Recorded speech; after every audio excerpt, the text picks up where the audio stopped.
sa higit 6 trillion pesos na national budget para sa 2025 ng Bicameral Conference Committee. Dito, pinagtugma ng Kamara at Senado ang magkaibang bersyon nila ng pondo. Pinanatili naman ng panukalang pondo ng Office of the Vice President na tinapyas ng mahigit 1 bilyong piso. Para sa iba pang detalye, makakausap natin sa linya ng telepono si Mean Los Baños. Mean, ano-ano ba yung mga controversial na provisions o yung budget na napanatili dyan sa pinasa?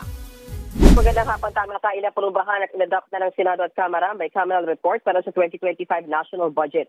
Sinundan yan ang pagpirma ng mga miyembro ng BICAM ng kopya ng BICAM report. Pinangunahan ni Senate Finance Committee Chair Grace Poe ang Senate contingent habang si House Appropriations Committee Chair Zaldi ko naman ang sa Kamara. Dumalo rin sina Senate President Jesus Codero at House Speaker Martin Romualdez.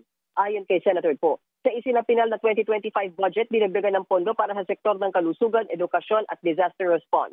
Para daw yan sa pagbibigay ng tulong sa mas mga nangangailangan sektor ng ating bayan. Dinagdagan din ng pondo para sa defense, justice at transportation.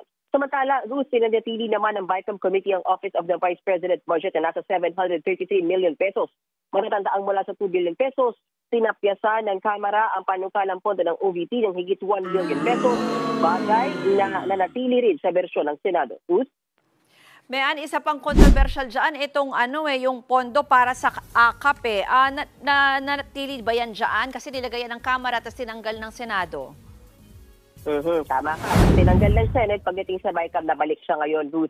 From 39 billion pesos, buwaba lang siya to 26 billion pesos. Ang sinasabi ang paliwanag ni Senator Grace Poe na chairman ng Finance Committee, napaliwanag naman daw ng maayos kasi ng Kamara kung bakit kailangan ng AKAP funds para daw yan doon sa mga minimum wage earners na matinding na apektuhan ng mga krisis at inflation. Kasama na rin dyan, Ruth, meron ding 5 billion. Sa loob ng 26 na yan, may 5 billion pesos na nakalaan sa Senado. Meaning, Ruth, may pagkakataon din yung mga senador na mamahagi at tumulong sa pamamagitan ng AKAP fund. Ruth? Maraming salamat.